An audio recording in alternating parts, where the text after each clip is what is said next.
A kid will live centuries beyond me.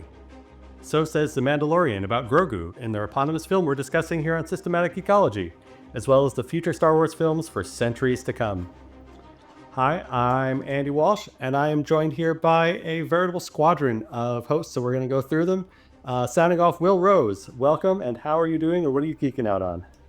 Red 53 coming through. I'm doing great. Hey guys, it's good to be back here with you guys. I'm on sabbatical. I'm currently sabbaticaling. That means doing some continuing ed, some rest and relaxation, decompressing, catching my breath, all that kind of stuff. And so I'm geeking out on that, as well as doing some reading for pleasure here at the beginning of the sabbatical. So books that I haven't um, had a chance to read yet, I'm grabbing. And the first one I'm reading is Theo of Golden by Alan Livy. And it is such a wholesome, feel good, warm blanket of a book. I was suggested to me by three different people who didn't know each other. And on like 3 consecutive days, these people recommend it. So, yeah, it's a very, very cool book. I'm about halfway through and can't wait to see how it ends. And then in honor of TJ and his birthday, I'm actually geeking out on Hurricanes um, hockey right now because they're about to go into the they're one win away from the Stanley Cup, and I've never watched hockey until this series and this run. So there you go. That's what sabbatical means to me. Maybe I'm picking up a new love of a new sport. I don't know, but yeah, yeah, that's what I'm geeking out on. Awesome, thanks, Will. And going around the circle here, Evan. Evan Trapper Wolf Grown Garcia, what are you geeking out on? Well, I'm fully geeking out on the summer movie season that it's already kicked off with Amando and Grogu. I've seen Obsession, and I literally just came home from watching the Backrooms film, and both are great films in their own in their own way, and uh and it was fun time in the theater with my kids with them and stuff like that. So the kids, they knew the lore about back rooms and stuff. I just know it from that a random photo from like 2005 I saw one time, and so like they were pointing out a bunch of Easter eggs and stuff like that, and I felt so old, but yeah, so yeah, I'm having fun doing that. So I can't wait to talk about it now. Very good. Well, let's get there quickly. But first, we also welcome Kevin Schaefer, Martin Scorsese in space. What have you been geeking out on? Gold Leader standing by, and I just watched 2 episodes of Nicolas Cage in a live action Spider Noir series, which I love that that's a sentence that's true. I mean, the fact that this show exists is pretty awesome. But it is delightful. I mean, I am a big fan of classic noir films like Maltese Falcon, and I love Nicolas Cage as the voice of Spider Noir in the Spider-Verse films. And if you love that, I think this is delightful. It's wonderfully shot. It doesn't take itself too seriously. Very pulpy, and definitely watch it in black and white. It gives you the option to watch it in color or black and white. The black and white is the way to go. I mean, if you do watch in color, it's kind of cool because it's the more like saturated aesthetic like you would see in Wizard of Oz. But still, this is so much better in the black and white noir. So I'll have a lot more to say about it once I watch the whole series, but the first 2 episodes were spot on. Kevin, so that's dropped. It's on Amazon Prime. Am I right? Yep. And do they just drop 2 episodes at a time, or do they drop the whole series? They dropped the whole series, Oh, which I was surprised, and like I kind of appreciated more the return to dropping episodes weekly because it gives me something to look forward to, and I like breaking down the episodes. But they did drop the whole season here, so I'll probably be watching a good chunk of it this weekend, if not the whole. How many episodes? 8 or 10, maybe. I think. I think it's 8. Yeah. Typical. I know what I'm like, watching tonight. Mark, I know what I'm watching tonight. After we're done with this, I'm gonna go And load up Lamorne this- Morris is Robbie Robinson in it. Oh, it's so good. Yeah. Nice, awesome. All right. And last but definitely not least, Christian definitely doesn't work for the New Republic. Ashley, what are you geeking out on? Yeah, I too am geeking out on Spider Noir. I'm very early on, but I'm really enjoying it so far. I think, as opposed to many other things Sony has done with Spider-Man, this is rather well done so far. Maybe they drop the ball later on, but for right now, they've got me. Excellent. I agree there. I'm looking forward to checking that one out as well. But for right now, I'm geeking out on the statistical outlier that is the Knicks' performance in the NBA playoffs over the last 10 or 11 games. They have just done things that no team has ever done before in 60 odd years post merger, or however you want to reckon it. So that has been very exciting as a long time Knicks fan, long suffering Knicks fan. I remember watching the Eastern Conference Finals or whatever round it was when the O.J. Simpson White Bronco chase cut in, and we had to do the picture in picture because we couldn't possibly not keep up with that as well, and all the other Knicks shenanigans over the years. So that's been exciting. I'm also going to make an impassioned plea. I will be pre-geeking out on the Apple TV Plus show Sugar. Someone else, please watch this show so that we can discuss it, because it is so bonkers in ways that are not at all revealed in any of the marketing that I need someone else to confirm that I did not hallucinate the first season of this show. All right. Well, speaking of bandwagons that you can get on the Systematic Ecology bandwagon by liking, subscribing, rating, and reviewing this podcast, this show, this YouTube channel, and you can become a member. You can find a link in the show notes, wherever you're getting this, to hook you up with our Fourth Wall site and get all the details on how to become a member. And if you become a member, you can get a shout out like our financial supporter, Justin Vaughn.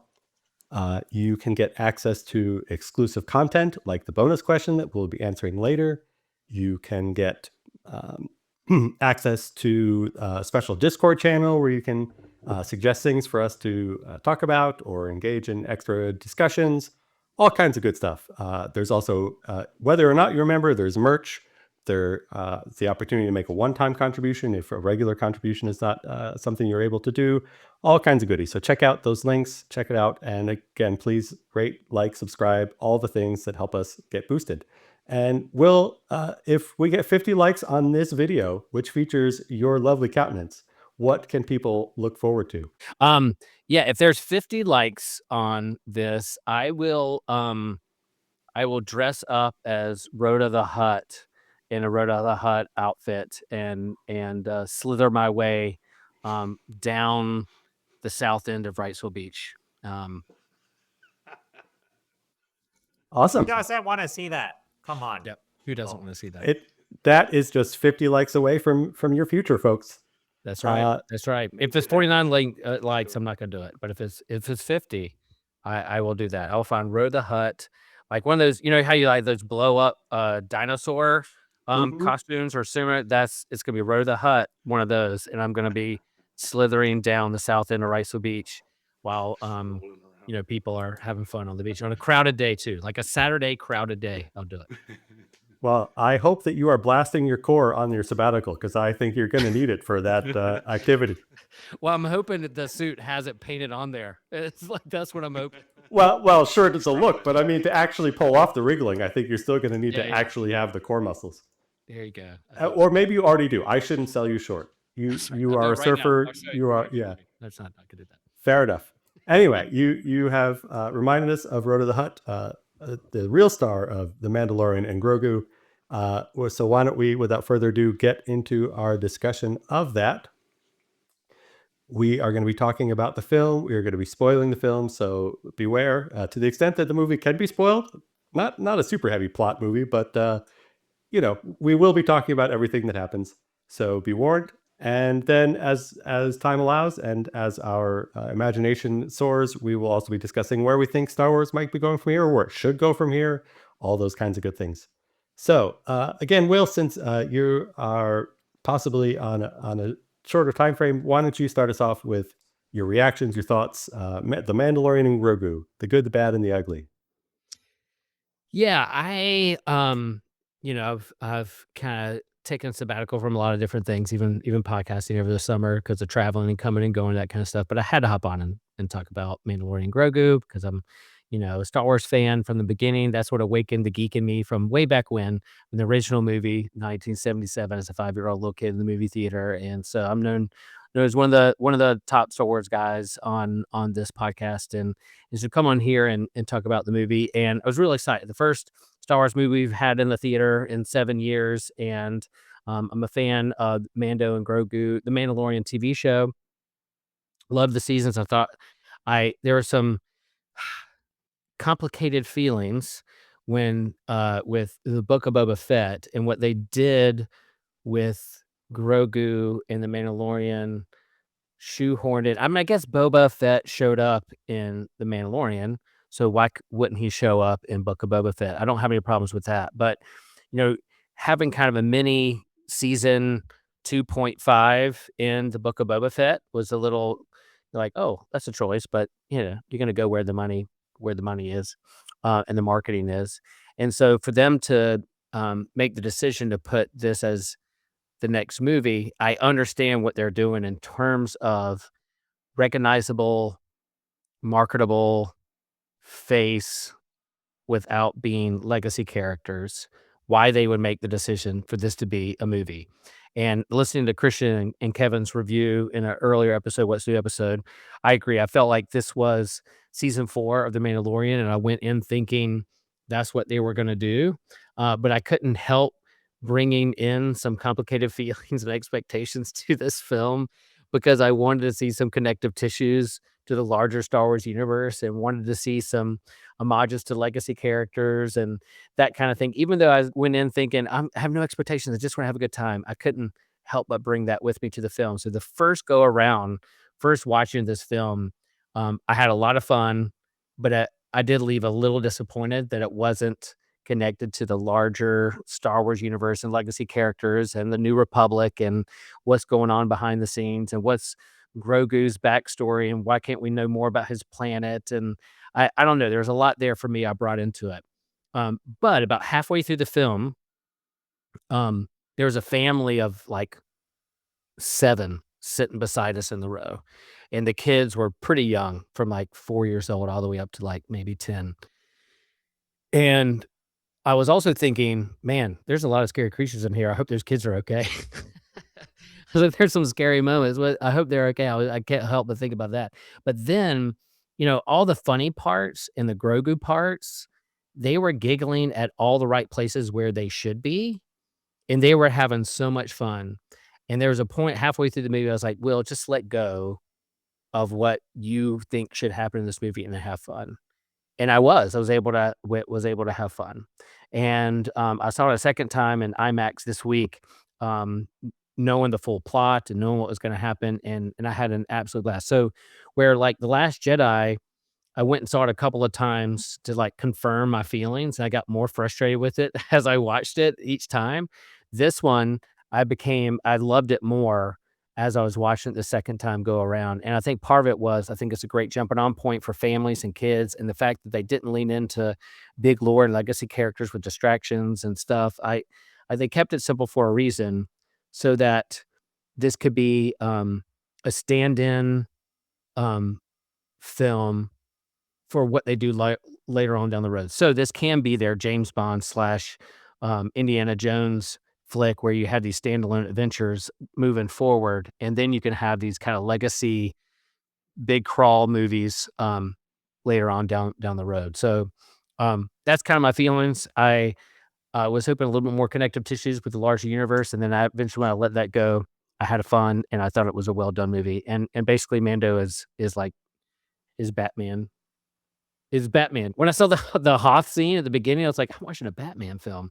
Like he's just kicking butt through that hallway scene, and it was a lot of fun. So I have more thoughts later, but that's kind of where I am. I had a lot of fun with this movie, and I'm warming up to it even more. And then when I hear stories like Evan talking about bringing his kiddo to the film the first time he bring his son has seen a Star Wars movie in the theater, and they had an absolute blast. And then the family next to me, I was like, yeah, this should be something that people can jump on with, and then we'll go from there to see where they take Star Wars. And we'll have more thoughts about what I hope they do later on with more movies. But that's kind of where I am.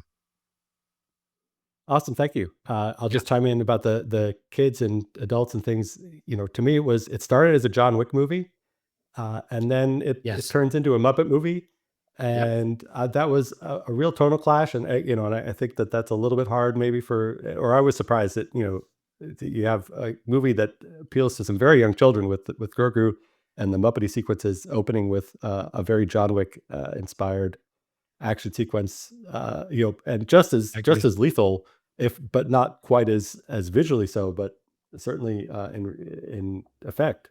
Even like stab kills, not just laser Stab kills, kills. flamethrower kills, staff kill. Yeah, I mean he is every bit as effective and as lethal as John Wick, just not quite so explicitly.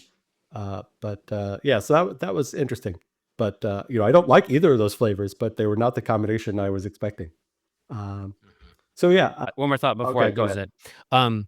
I thought it was an awesome adventure movie, and it was more like Star Creatures, Star Monsters, Star Aliens rather than Star Wars. So I'm used to like the Star Wars and the battle between like the Empire and the Republic, and I know that was like part of the plot line, and it was very well directed and shot film.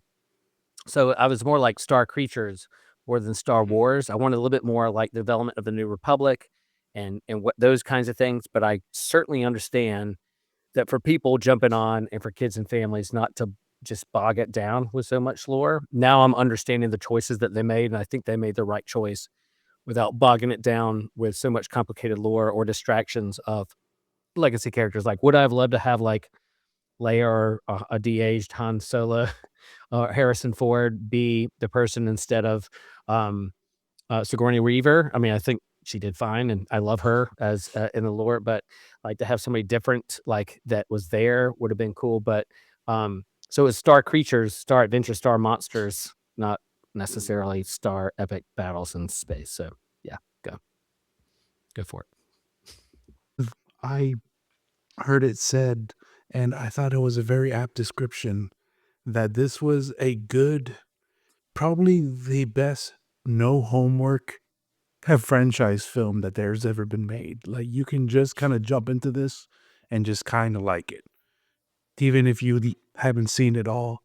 And I thought that was impressive because there's 3 seasons and a point five of the show. But no, so yeah, for me, like like Will said, this was my first a film where I brought my kid that was old enough, because our first, she was like 2 when she was like a toddler when these sequels were coming out. So she wasn't gonna sit for those movies. But this time my son's 8, and we played hooky from school, and we went to Disney, and we stayed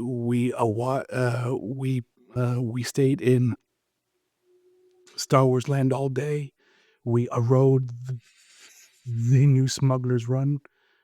There's a new version of the Millennium Falcon ride, and they've significantly improved that ride so much.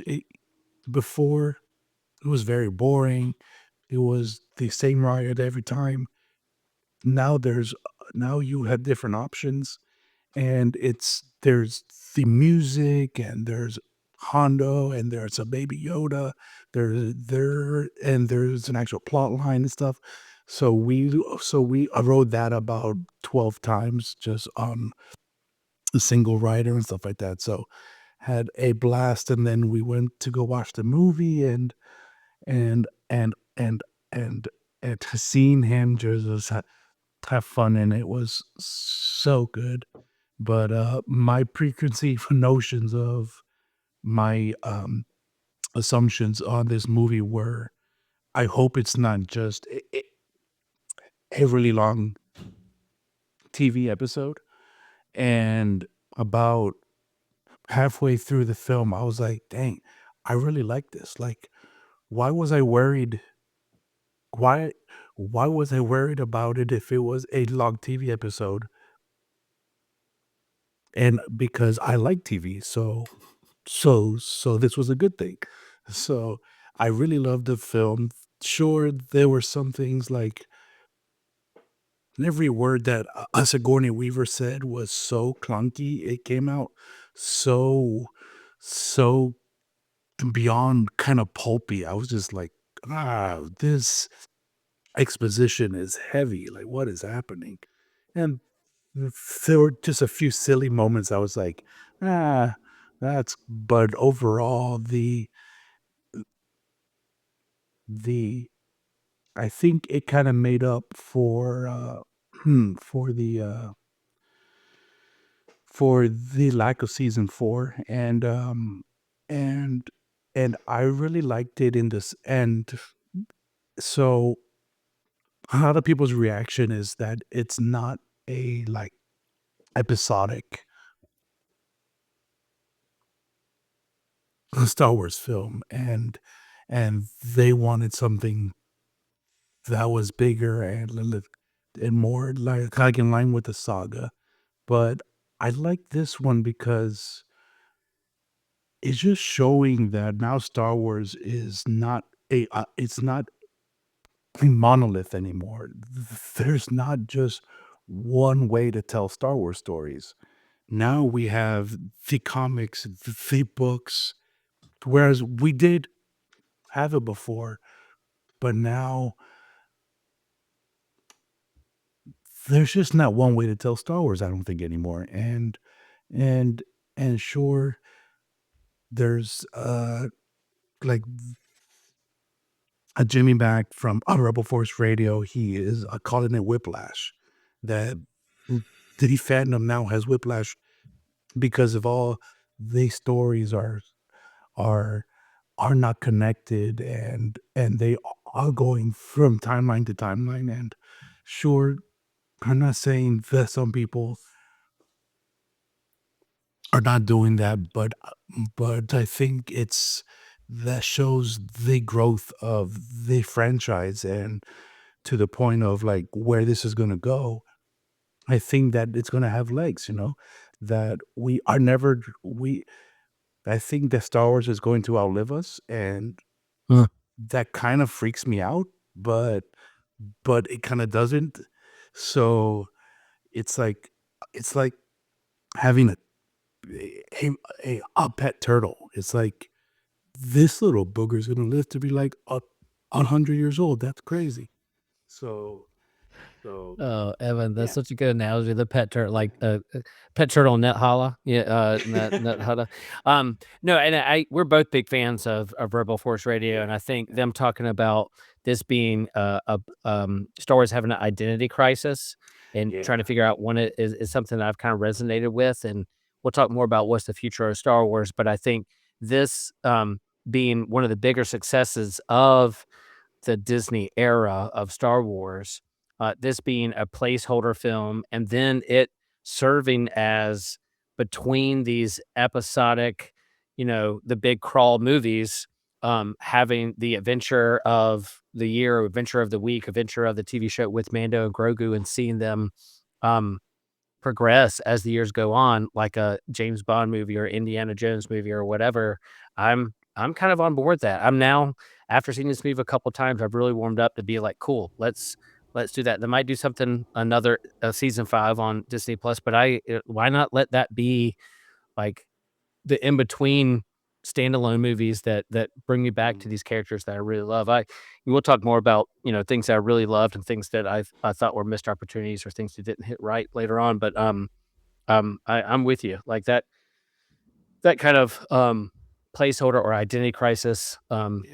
and trying to find what they're going on, and them to make the choice to say, this is where we're going to put our energy to put it in the film for now, to really set, to not overbog it, to get people to the theaters to have fun again and let kids enjoy it and buy a Grogu t-shirt and a Mandalorian mask. I mean, the violence mixed with the Muppets with Andy is so there. I resonate with that too. I was like, what Yeah. am I watching? This is something that parents like. I have some friends that have elementary, 5, 6, 7-year-olds. Like, should I go see this? I was like, there's some parts that are really scary, man. They're like Voldemort scary. And I'm like, yeah, yeah. If they've watched Harry Potter, I guess they can watch this. But like, yeah, there's some stuff in there that kind of mixed with. They got to play around and figure out.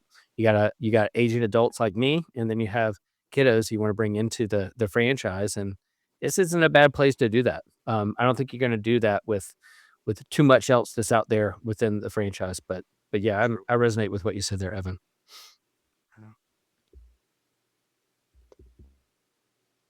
All right, thanks. And Christian, you want to jump in now? Yeah, sure. So like I shared in the other episode, I've seen the film once. I was going to see it again. I have seen it again. And after seeing the film twice, I think my original rating of a 7 out of 10 is exactly where I land right now. It's inoffensive. It's safe. It's not the greatest, grandest story ever, but it's got characters I do care about on screen, getting old ones back on screen who we haven't seen in quite some time. With Rada and the like, as divisive as the Clone Wars movie was forever ago, like, I've grown to like it a little bit more since initially it came out. Yeah, good old Stinky has become a man, a slug, and gotten a lot more buffer. Who talks like a California surfer? That's fun. Yeah, exactly. Took me a second. So overall, like, I do enjoy the film. Like, I don't regret seeing it twice. A third time, maybe you're pushing it a little bit. I might need a little more space in between viewings, but I think I'm still left where I was in our initial review. It's like, okay, this is great. I enjoyed it. Where's the rest? There should be 5 episodes after this. We watched, 3 40-minute episodes in a movie. There should be 5 more, right? If we're doing 8 episodes, and that's a pathetic amount, but modern television, like, I'll settle for 8, I guess. So you should always be wanting more after watching something, but this one left me wanting more in a bad way. And like, we don't know when season 4 is coming out, or if there is a season 4 at all at this point in time. And I'll give like a counter to this. Is like recently, I should have mentioned in Geeking Out, the X-Men 97 trailer for season 2 came out. And I really enjoyed that one. And I remember reading somewhere that now they're going to do yearly releases, which it's still only 10-ish episodes, but at least it's yearly. And that keeps me hyped up for these things. It keeps me not having to forget, what happened because it's been so long a distance. Yeah, I can always rewatch these whenever I want, but like, I shouldn't have to do it every 2-3 years, sometimes even longer than that for certain things. And it's really disappointing, but film wise itself, love it for what it is, even though I still want more. The fight scenes were really engaging, and they were done in different ways. It wasn't just straight up blaster and shoot, as we mentioned, like, the flamethrower was brought in. You have, the Zeb fights in the film. You have Grogu's contributions in that regard. In many ways, a little the different aliens we got to see here. I always love seeing that. Star Wars is not just humans. Yeah, for a TV show budget, sometimes you just have to keep humans on because they're cheaper. But in a movie, you make it a little extra money on the side. You can show a little more. So I'm grateful they did that.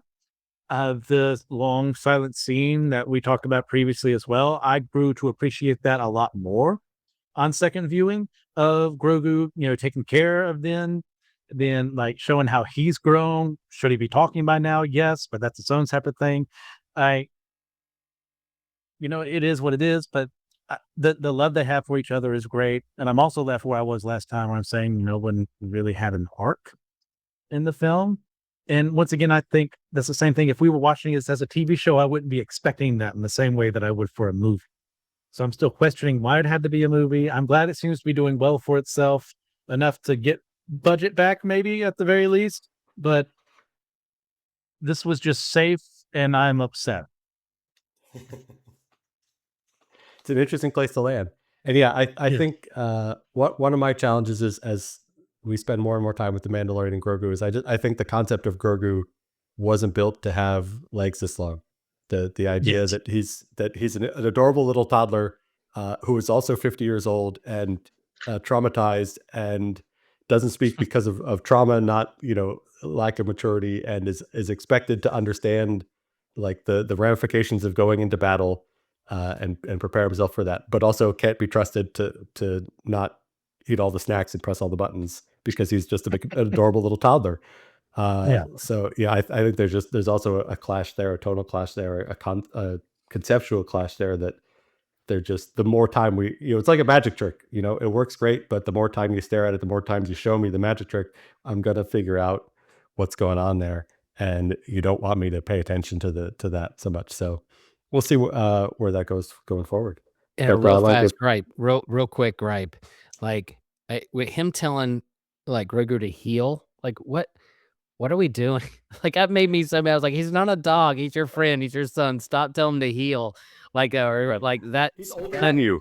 He's older than you, and you're telling him to heal. Like, hey, come here. No, leave it. Or like, come on. Like, anything you would do with a trio, but to call him like to heal, that ball. He did it a number of times, but yeah, that's one of the things Yes. I really liked that sequence the second time around. I did think the first time I saw it, I thought that sequence of him now Hutta, like callbacks to Dagobah and the swamp and all that stuff, drug on too long the first time I saw it for some reason. But the second time I really leaned into it. And I love the arc of him being himself and becoming his own person and taking care, that whole tagline, I'm here at my mom's house, taking care of my mom who has dementia, and like the old taking care of the young, and then the young taking care of the old. Man, it This hit is me the right way. in the feels, and this is the way, and that's the only time they said it with that, and I was like, yeah, the second time around, I just enjoyed that so much. It's amazing how and Star Wars grows up with you like that, right? yeah, yeah, and that was great. So, him telling Grogu to heal, and then this was the spot. This was the movie where you had him say the word, whether it's "This is the way" or whether somebody's name. Why they didn't do that in this movie is just beyond me. I'm so, you don't have to have Luke Skywalker fly in. That's fine, but to have him like say his first word in this first debut in the film, I don't know why they didn't do that. So, anyway, that's my gripes. But I love that scene now, Hutta, and him finding the old wise man in the rocking chair and stuff. Like, second go around, I was like, I'm all in this. I could sit on that for a while. That was, season 4. That would have been a whole episode of like episode 6 in the series, whatever, and just like lean into it. I would have been fine. But that, yeah, it was good. All right. Kevin, you want to hop in with some of your thoughts? Yeah, Kevin. Yeah. Christian and I had very similar thoughts in the What's News episode, and I would say I'm still pretty much in the same mindset as well. Like, I've still only seen it once. I am planning on taking my niece and nephew next weekend, and it's one of those things, like, I think my niece will do fine. My nephew is getting huge into Star Wars, but he is sick, so I'm a little concerned about some of the, like, I don't think he'll be terrified, but it's like after that initial scene, I think he'll be okay. But I think he will enjoy it, but that's my only concern going in. But yes, very similar to Christian. I enjoyed it. I had a good time. And I have wanted to see these characters on the big screen since the show premiered, like whether that would be in the form of they release a couple episodes at the beginning of the season in theaters, or, do a movie. I don't think the movie from a storytelling perspective was perfect by any means. I think it was definitely several episodes strung together, even though they said, yeah, they had written season 4 originally, then they got the order from Disney to make it a movie, so they scrapped those plans. Like, yeah, that's fine, but they still definitely wrote the screenplay as a culmination of a few episodes. And I brought this up on What's News the other night, but I said, because I've been hearing over and over again for really, like, even since before the movie dropped, that, it's never been a success where they've done a standalone movie that's set in the same universe as a TV show that's been good. And I disagree with that, because Batman Massacre of the Phantasm is set in the universe of Batman the Animated Series, and it is a phenomenal movie, and it's you can watch that movie without really knowing anything about Batman or the animated series or the lore, and you get this deep emotional journey and a great arc for the character. So I think it can be done. And yes, I do wish that there was more of that arc and emotional depth in this movie.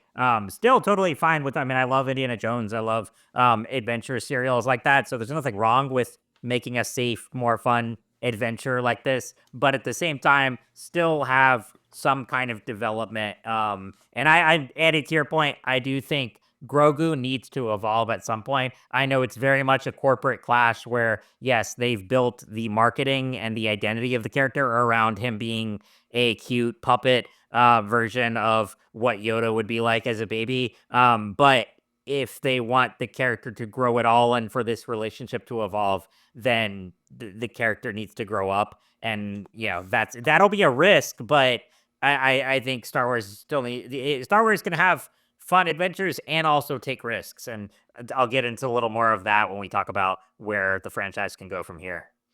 Evan alluded to the fact that Star Wars is going to outlive all of us, and I believe that as well, especially me being one of the elder statesmen here on the podcast.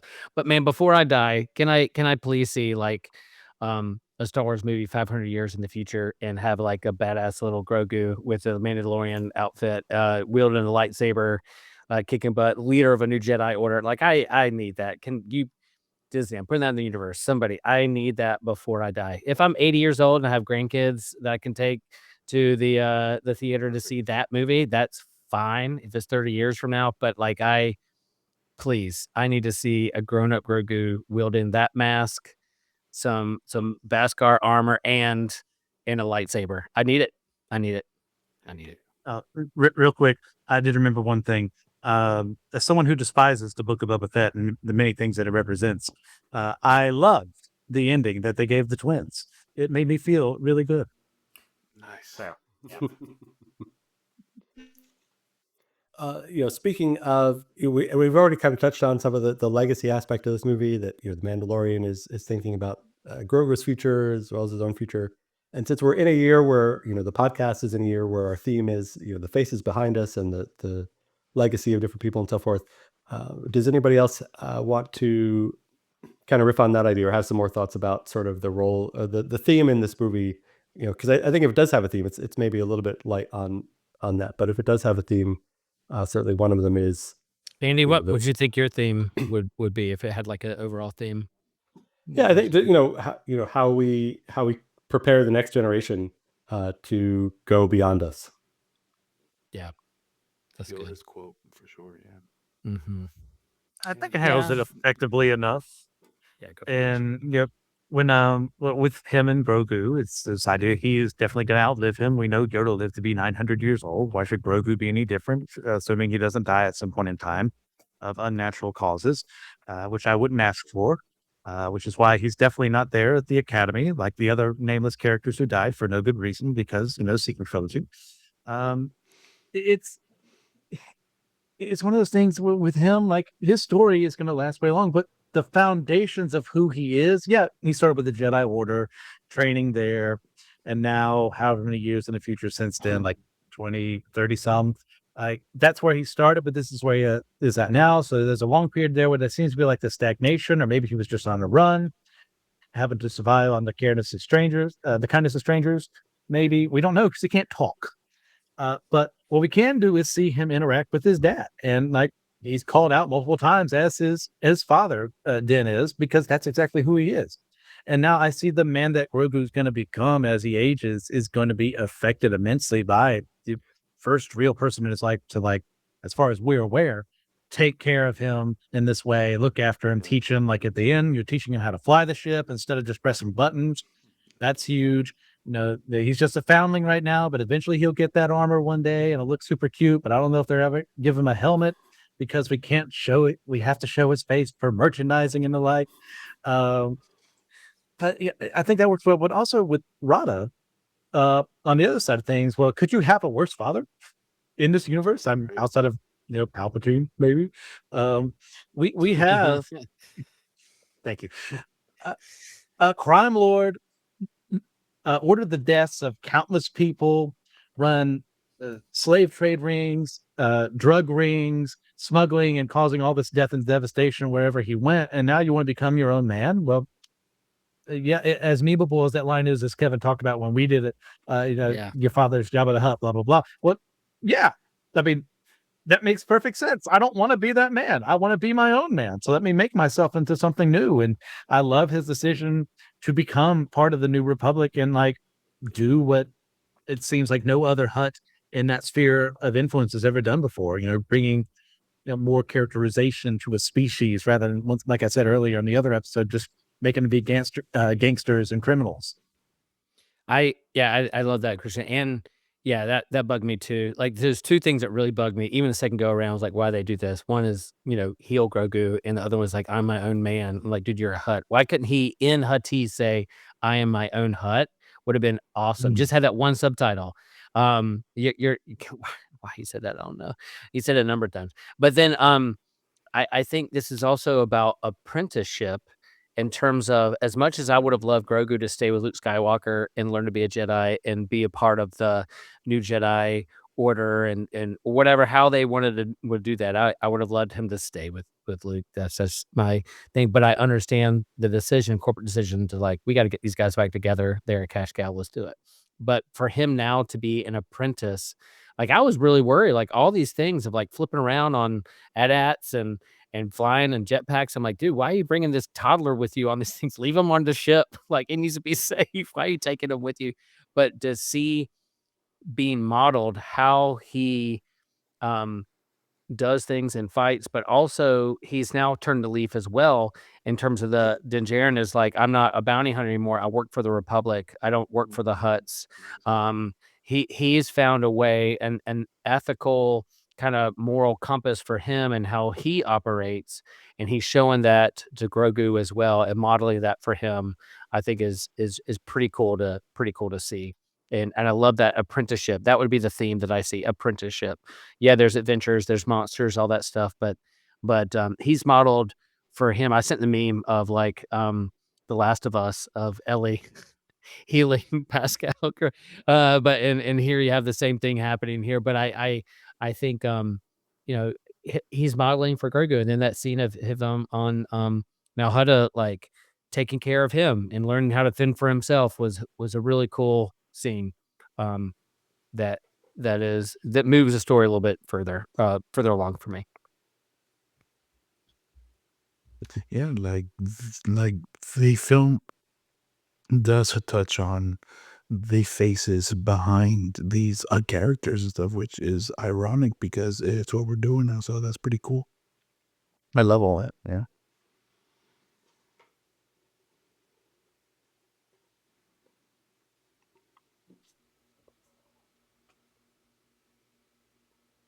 Go ahead, Kevin, if you had something you wanted to add.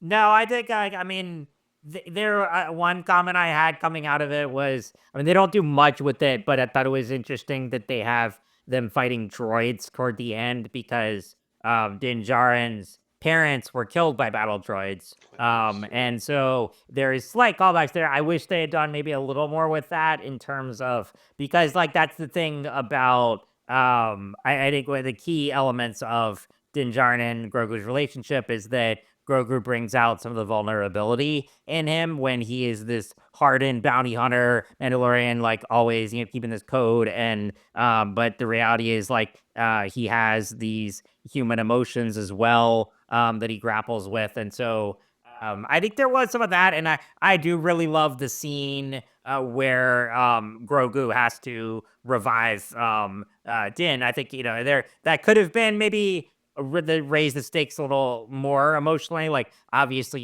he's not gonna die there, but still, maybe if that is like yeah, I mean, yeah, that would have been a great hey, Sarah's back. Okay, we're gonna kill Mando here. But yeah, just raise the stakes there. But I do like that. How the relationship is evolving. I think there is more potential for that, and that's why hopefully we will get another season at some point to really expand on those themes, because in many ways this movie, like at least the blueprint of it, was what I wanted more of from season 3, because I think season 3 is a very mixed bag of like tying up loose ends from Clone Wars mythology. And I mean, I love characters like Bo-Katan, but I thought the focus was so split, and this was more the two of them going on missions and bonding more, and exploring characters like Rada and those themes. So there was a lot here that I think would be better expanded upon in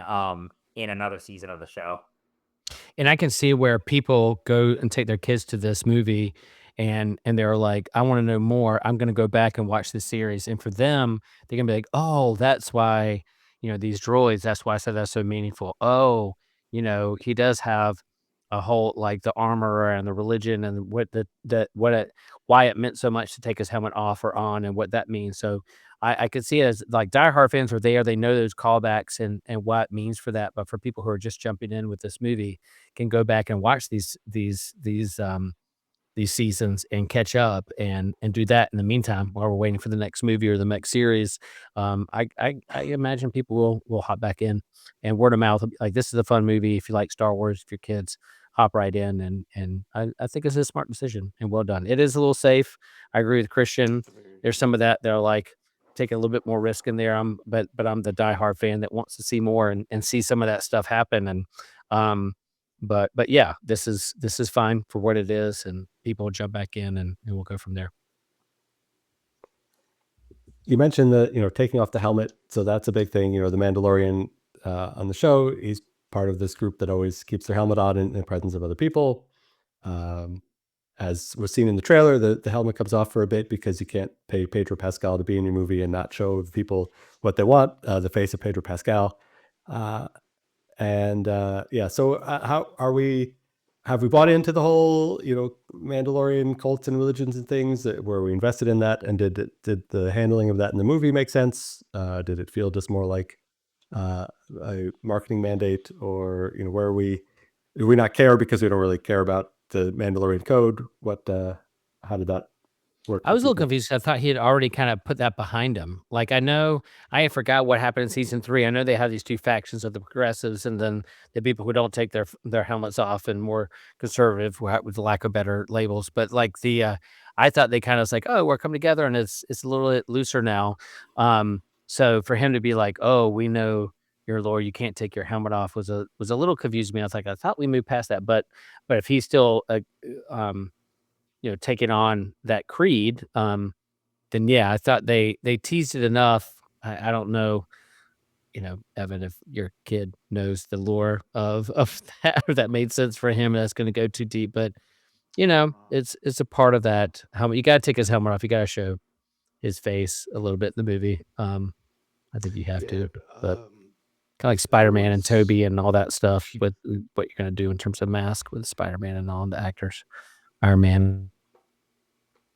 Yeah, being online and talking about this with some people online, which by the way, if you're listening to this, please follow us on our socials and stuff like that. So, but I was a little bummed that it didn't, like what you were saying, Will, like because because because to me, I thought this was just my bias, but I was like, I found out that it wasn't just me thinking this, but it was the seasons 1 through 3 of A Mandalorian were a very much a deconstruction out of like fundamentalism and high control stuff that I deeply resonated with, and I was kind of bummed that this wasn't in this film. But then I came to peace with it because there's a point where you have to move on from that stuff, where you have to find your own footing and to help take and I'll help take care of those you are leaving behind. So yeah, so kind of it touched on it, but not really with the helmet scene. So yeah.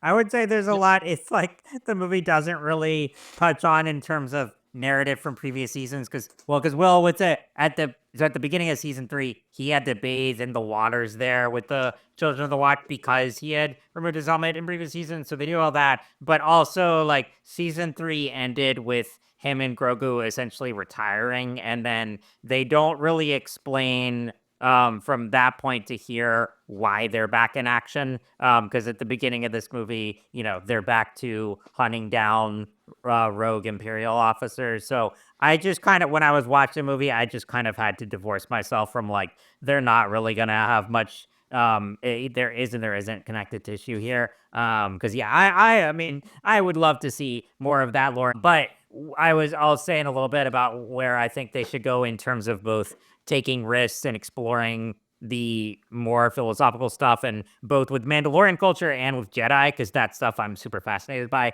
and also, the more safe, fun adventure stuff. But I don't think there's not really much to say about how it addresses, the Children of the Watch and Mando's background, with what they do in this movie. There's a lot more of that in this season, and I think they could have continued that. Again, if this, I sound like a broken record, if this had been a season, but yeah, there is some. But to your point, people who are kind of newer to this could go back and watch the show after that, after seeing the movie if they've never seen it, and that's that works too.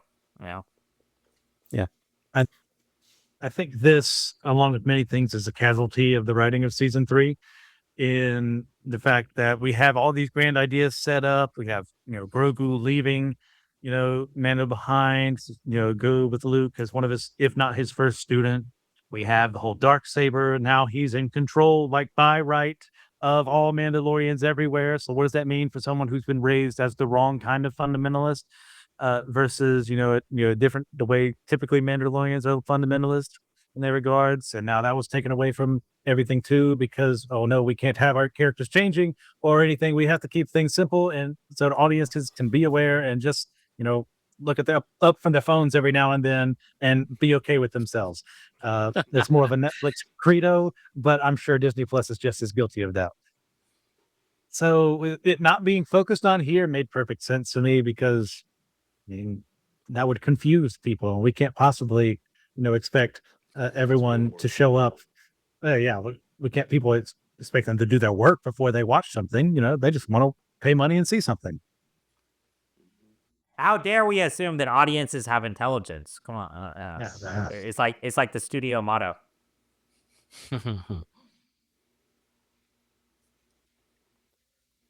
Well, we've touched a lot of things, and we've also mentioned the length of this episode, and we've mentioned what they could do in future seasons of the Mandalorian things.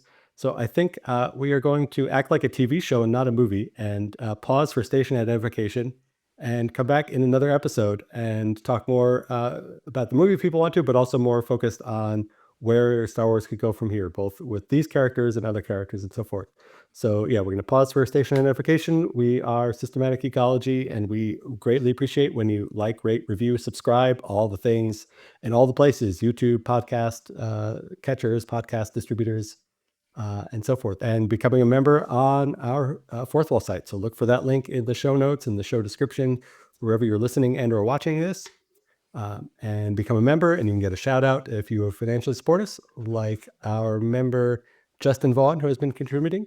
You can get access to our merch. You can get access to exclusive content, like the question we will be talking about later. So we will come back in a second regular episode to talk about the future of Star Wars. We will give our recommendations there, but then there will be a separate bonus question segment for members only on which of the many, many Star Wars movies that have been announced post-Disney but have not been made. The Rian Johnson trilogy, the Taika Waititi movie, the Kevin Feige movie, the Steven Soderbergh Kylo Ren movie, all of these movies. I know some of them might still get made. Some of them have kind of been unofficially axed, but for the purposes of this question, you are the emperor of Star Wars. You can make whatever of these movies you want.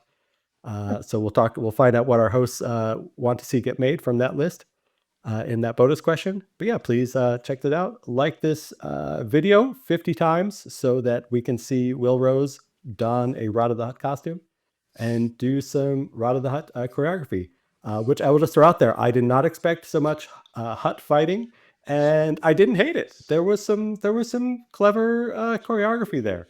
So shout out to the fight choreographer for this film, who came up with that action. Also shout out to Lateef Crowder, who spends more time in the Mando suit than Pedro, allegedly, doing all the stunts for the Mandalorian. So smooth stuff there. But yes, so for now, we're just going to take a pause. We hope to see you in the future episode, talking about the future of Star Wars. And until then, remember, if you are going to geek, do so systematically.